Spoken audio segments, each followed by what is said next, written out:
असं स्टेटमेंट केलं की नरेंद्र मोदी हे अवतार आहेत, देवाचे अवतार आहेत आणि देशाचा 100वा आपण जेव्हा स्वातंत्र्य दिन साजरा करू तोपर्यंत ते पंतप्रधान असावेत अशा पद्धतीने स्टेटमेंट केलं. याच्याकडे आपण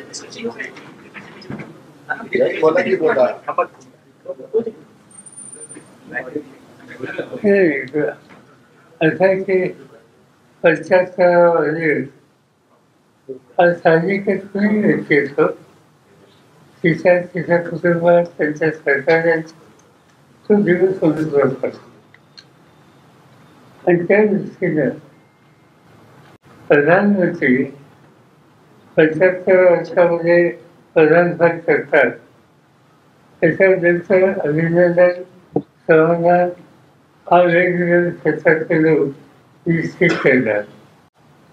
हे करण्याच्या सगळं मी त्यांना पत्र लिहिलं, ट्वीट केलं, त्यांचं अभिनंदन केलं.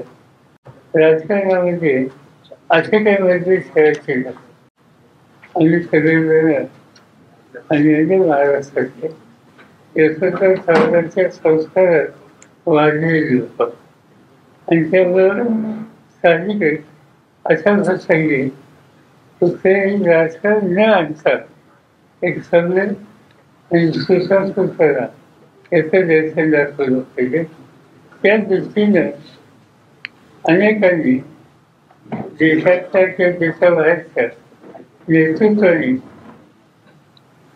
प्रधानमंत्र्यांचं अभिनंदन केलं.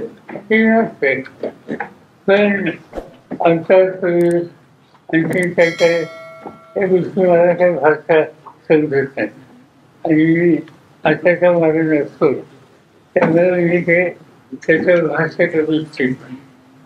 माझा 75वा वाढदिवस होता त्या 75व्या वाढदिवसाला मोदी स्वतः आले होते.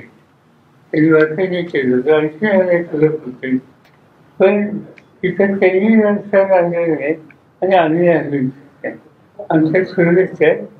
देशासाठी त्यांना काय करायचं असेल ते योग्य करावं एवढी चालते. 75 वर्षानंतर संविधानिक पदावरून थांबावं असं एक सुरू आहे. आता मी थांबलं तर मला बघायचं नक्की कधी काय मला 85 झाले 10 वर्ष. CEN न्यूज देश प्रदेश की ताजा तरीन खबरों के लिए CEN न्यूज को सब्सक्राइब करें और रहें पल पल की खबर से हर पल बाखबर.